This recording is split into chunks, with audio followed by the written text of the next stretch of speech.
Welcome back, everyone. This is GTA Failer. In our last video, we tackled Tony's final mission, which was called Blowfish. So we're here at the Exploded Triad Factory. So we make our way up to the only mission giver in the entire game for us right now, and that's Salvatore. Here I'm just kind of exploring the burnt out factory, just looking around. So this factory obviously will not be repaired for the rest of the game. This is just how it looks. I guess the fires die out at some point. They need fuel, right? Okay, so just like I mentioned in the last video, I had some technical issues with my sound the last video as well as this video. So the only in-game sound that you'll hear in this video is during the two cut scenes. I promise I'll get the sound working again starting in the next video, but I didn't have the heart to re-record all of the footage for this video. So this is what you get. All right, so completing this this mission. It's called Cutting the Grass. We haven't started it yet, but anyway, the reward for completing Cutting the Grass is $15,000. And also, if you have completed Blowfish, which was the one that we just did in the last video, and Cutting the Grass, which is the one we're doing in this video, that unlocks the next Salvatore mission, Bomb to Base Part 1. Let me read a tiny bit here as we make our way to the start of the mission. I'll read a tiny bit about a character whose only appearance in the GTA series is in this mission. His name is Curly Bob, and he is going to be the object of our affections, shall we say. Anyway, Salvatore wants him dead if he's a squealer, and he is, so we're going to make him dead.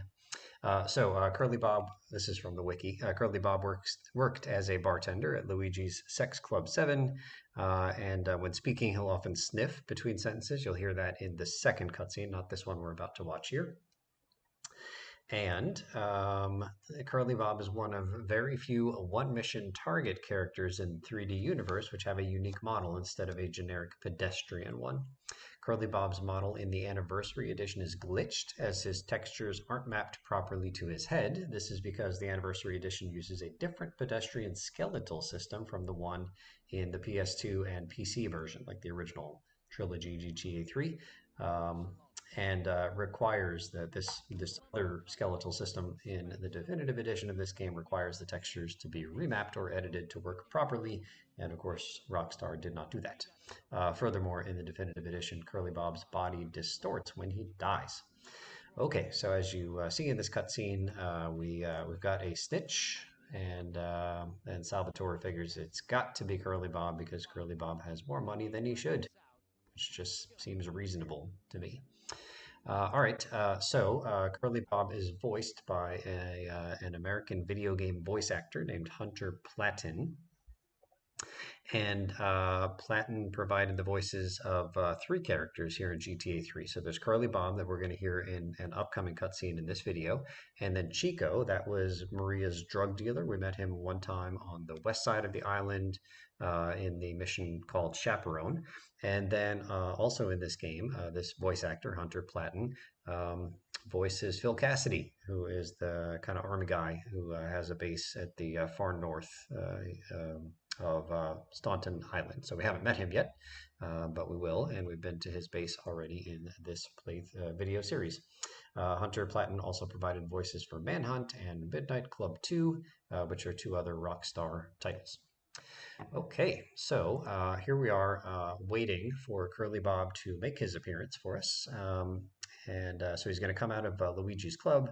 You can get closer than we are. I'm just kind of trying to play this game, this particular playthrough of this mission vanilla, which means like keeping our distance from that taxi that's up ahead. So we'll see Curly Bob will have a blue arrow over his head, and he's going to get into that taxi, which spawns special for this mission. And there's the blue arrow there.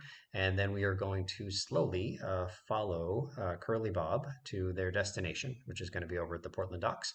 And we have to do it slowly because of this spookometer or spookometer. I don't know.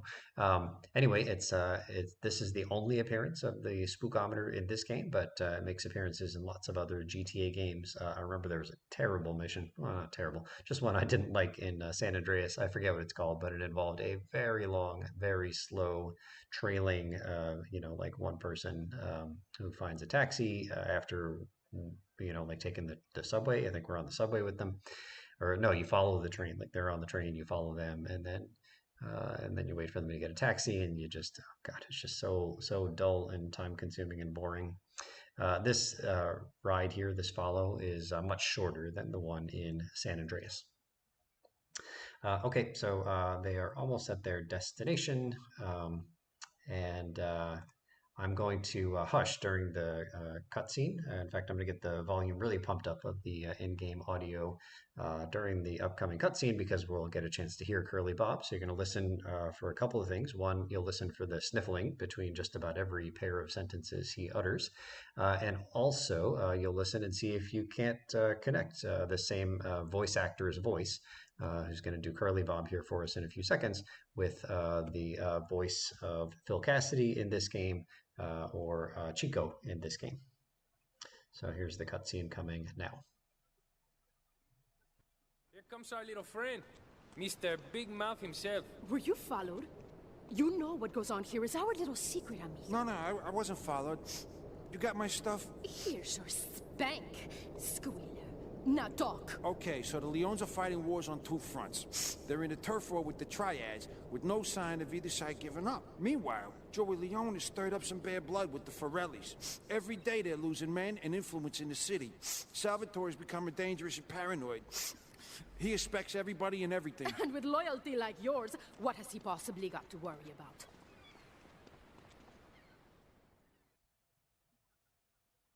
Okay, so maybe you were able to hear some connections between the voice actor who did this one, because he's the same voice actor who did the voice of Phil Cassidy coming up, and Chico, who we've heard already, and now we just have to kill Curly Bob by any means necessary to pass the mission and get our $15,000.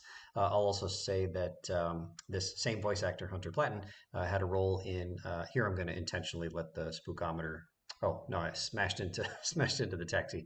So the spookometer doesn't fill. We just smashed into him, and that was a mission fail. The meeting's off. So Hunter Platten also does the voice of the Psycho in Vice City. That's the character that was kind of like said that Love Fist ruined his life, and he dressed in disguise as a woman to get into a concert and started shooting everybody. And then also Hunter Platten, same actor, does the voice in San Andreas of Ron Fa Lee. But it's probably hard to identify that as the same voice actor because Ron Von Lee doesn't really say any words. He just kind of grunts. Okay, so that taxi cab that was the official one, that driver was is committed to his craft. He stayed in the vehicle even while it was on fire. Kudos to him. Send his wife a ham. So as you can see here, we actually are able to drive Curly Bob ourselves, which is sort of surprising that this works. Like Curly Bob is not spooked by us being close if we're the drivers of the cab. But if he's in a different cab and we follow him in our own vehicle, then he is spooked. So anyway, this is much faster because you don't have to follow the traffic laws, and you don't have to and you can speed and you go like running lights and everything, so this is cool. And then you whack Curly Bob, and if you pick him up in your own taxi, then you get an achievement in the definitive edition. It's called the Fair Game Achievement, F-A-R-E, Fair Game Achievement. Okay, and also note there was no spookometer when we picked him up. Okay, so get back in the vehicle. So Curly Bob is in the vehicle, and we're going to spook him with a grenade. It's interesting. We're going to fail as soon as we throw it. Like, it doesn't even wait for the explosion to fail. Like, Curly is spooked instantly, like any kind of ammo near his vehicle, near the vehicle he's in. Okay, here I'm trying to get into the other taxi. It doesn't work. It's locked. I think in another clip coming up, we'll demonstrate that it's going to be locked from the passenger side as well. There I tried to use a replay which didn't have the desired effect. I'll tell you when the replay has the desired effect. So here, Curly Bob was intent on getting into the other vehicle. I thought I was in place, but no, we can see as soon as Curly Bob has made his mind up, he is not going to be deterred, even though my taxi is right here and it's in reasonable shape. It's got easy access to the trunk, so Curly Bob could put his luggage right in without the hassle of opening the trunk. Okay, and so then I think Curly Bob is about to get spooked again, by not by the bullets or by the flame, but by the explosion. I think Curly Bob is dead, honestly. He was quite close to that explosion. Okay, I did do so here we're going to rocket launch this guy. and then stay far away and see how Curly Bob reacts to his taxi being blown up. And he's not going to take it well, not surprisingly. There you go, spooked. Meeting's off. I did off video something, use the paint spray, didn't have any impact. Okay, so this time we're going to blow up the other taxi and we're going to go pick up Curly Bob and see if he's still spooked by seeing the carcass of the taxi he was supposed to get. Here we're going to use a replay as soon as he stops running. And then using a replay encourages him to run the rest of the way. So like he runs until a certain spot and then he walks the rest of the way. But if you use a replay after he walks, then he starts to run again. So it's weird here. I thought one bullet would spook him, but it doesn't. Here I'm shooting an open door. Apparently it's still solid, but at some point he is spooked. I don't quite understand why it failed when it did and not earlier or later, like when the car blew up. Okay, so here I have no plans to follow Curly Bob. I think we're playing this at quadruple speed. I'm just going to let the clock run, and it's going to turn out that after 90 seconds, I think that's what we came up with, we're going to fail the mission because Curly Bob got away. I don't know, I guess he got away. I wasn't really motivated to catch him, so whatever. You win this round. Okay, so here we are 90 seconds later. He gave you the slip. He didn't. I didn't care about him. Okay, so now we're going to find out what happens when we come back here to like where Curly Bob exits. So he exits the club there in the back, and then I'm standing right here, so he's not spooked by me at this moment. But I think I'm going to shoot him in the back, and that's gonna spook him. And then he disappears. Honestly, I'm spooked. I think that this guy is a ghost. I got my own spookometer. Okay, so here I want you to keep your eye on the pink dot, which is the official taxi that he's supposed to get in. So Curly Bob is supposed to come out of that green door right there, but he can't apparently because I'm looking at it. And so that green dot, the purple dot there is going to disappear. That means that he got into the vehicle, and then we're going to get a message that says he left the club. He didn't leave the club. I was standing there the whole time. Again, I am the one that is spooked. Curly Bob has some ghost-like properties. Okay, so here we'll see what happens when we blow up the vehicle that Curly Bob's in. As expected, mission fail. He wasn't spooked that time. He was dead. All right, then I think we're going to get a... yeah, we're going to try the crusher here. And just getting out and then back in. And he's spooked. This guy is just like spooked all the time. Like I'm just doing standard stuff. I just wanted a collision-free vehicle. There's nothing spooky about that. Okay, so here we accidentally got a wanted level, but that gave me the idea of like, oh, hey, can the police pull Curly Bob out of the vehicle? And the answer is yes, and that spooks him. I think he just like fell through the road there. Again, quite spooky behavior from Curly Bob. Okay, so here we put a car blocking the alley. There's no way that Curly Bob can get past it, except he uses his ghost-like properties again to just make my car disappear. He is the spooky one. My goodness. All right, and then again, he's got his heart set on the cab. Here I try the passenger door, also locked. I'm thinking he's not going to get in because I'm in the way of the front passenger door, but he has no problem getting in. Okay, now he can't spookify the car if I'm in it. So now, Curly Bob, what you gonna do? There is a solid vehicle in your way. It covers everything. You cannot shapeshift or teleport or anything like that unless you're a ghost, in which case you just kind of go through the car. So yeah, I was curious what was going to happen here with our friend Curly Bob. And there he goes. He goes right through the car. It looked like he went through the doors, but like instantly. I don't know. This guy really freaks me out. Okay, so unsurprisingly, we're gonna spook him up real good here by riding on top of his taxi. Okay, and now we're going to, so Curly Bob is in the taxi with me. I'm just going to try to damage my vehicle a bunch until it catches fire, just to see if, like, does he get spooked when it catches fire? No. In fact, I'm still encouraged to get back into a vehicle that's on fire. So the vehicle is wrecked, not dead. Like Curly Bob isn't dead. It's the vehicle that caused me to fail that one. All right, so here I don't understand why Curly Bob was dead, but I'm going to shoot this cab from afar with, I don't know, like 5 or 6 bullets. I thought that the first bullet was going to spook Curly Bob and the mission would be done. But instead it takes like, I don't know, 8 or 9 bullets, and then I think it blows up. Like Curly Bob died because I shot that vehicle so that it caught on fire and exploded. It was weird. All right, so here I'm just trying to see if I can start the cutscene without being in the car, and the answer is, I thought the answer was yes. Oh no, I guess I got to get in. There we go. Okay, I get in, he gets out. Makes sense. Yeah, so I don't know what happened on that sniping one because uh, I guess like maybe once Curly Bob gets far enough along the route from the starting place to the docks here, then he'll no longer get spooked. I don't know. Maybe he was already unspookable by that point. Okay, so here I'm going to take out my sniper just to see where this guy goes. I have no intentions of passing the mission on this attempt. But here we go. We found Curly Bob. There's no spookometer to worry about, and I'm just going to show the sniper not to fire it, but just to give you a close-up view of what this fool is doing. So he's here on inside of Portland Docks. There's a fence and like a concrete wall preventing him from getting out to the main road over there.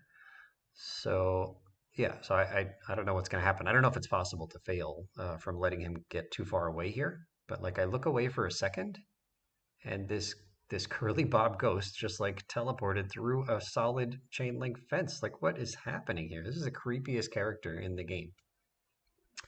At some point later in the series, I think we'll explore Ghost Town. And I think that's where Curly Bob takes residence for sure. All right, so Curly got away. So he does eventually get away somehow, going through a fence that he has no business going through. Okay, so here's my final attempt, and we'll just let it play through from start to finish. And this will give us an opportunity to read a bit about Salvatore Leone. He's the mission giver for us right now, the only mission giver available to us now. In the wiki, it says Salvatore Leone is a character in the GTA series who appears as the secondary antagonist in GTA 3. So he's not an antagonist to us right now, but he will become our arch enemy pretty soon. A supporting character in San Andreas and the deuteragonist of Liberty City Stories. So I didn't know that word; I had to look it up. It's not the protagonist, but it's like the second biggest main character. And so apparently Salvatore Leone plays a major role in Liberty City Stories. So the main character there is Tony Cipriani, and Salvatore Leone is like the secondary main character. Okay, where are we going now? All right, so Salvatore was born in Palermo, Sicily. So we'll give you a little geography lesson here, kids. So if you think of Italy as looking like a boot, Sicily as an island, right, just directly west of the toes of the boot. So it like kind of looks like there's an island that the boot of Italy is kicking, and that island is Sicily, and the capital city of Sicily is Palermo. There's another large Italian island a bit northwest of Sicily, and that's the island of Sardinia. That's also Italian. And then there's another large island just north of Sardinia, and that's the island of Corsica. Corsica is a French island, not Italian. All right, there you go. Okay, so it says here that Salvatore once had a brother, and he was also close to one of his cousins, later killed by the Sindaco family. Salvatore immigrated to Liberty City, and with his first wife, who died presumably by 1992, had a son named Joey. It is unknown whether Joey was born in Sicily or in the U.S. Salvatore took over the Leone crime family after a power struggle in the mid-'80s, likely against his uncle Leone. As of 1998, that would be the Liberty City Stories timeline, they were supposedly at peace but heavily distrusted each other in secret. By 1992, he had purchased and moved into a mansion in Portland Beach, Liberty City. Okay, so there's a lengthy history here on the wiki of the events of San Andreas as they relate to Salvatore. So we're not going to read all of that, but he is a major character in San Andreas. And then tons of stuff about his role in Liberty City Stories. We'll just do two shots of the sniper weapon to end this mission. And so we won't read about the Liberty City Stories piece. And then in GTA 3, there's also tons of stuff. But largely it's the story that we've seen as we've been playing through this game in this playthrough. All right, so that is the end of cutting the grass, and we are really getting close to the end of Portland Island here. Pretty exciting stuff. Thank you so much for watching, and we'll see you real soon.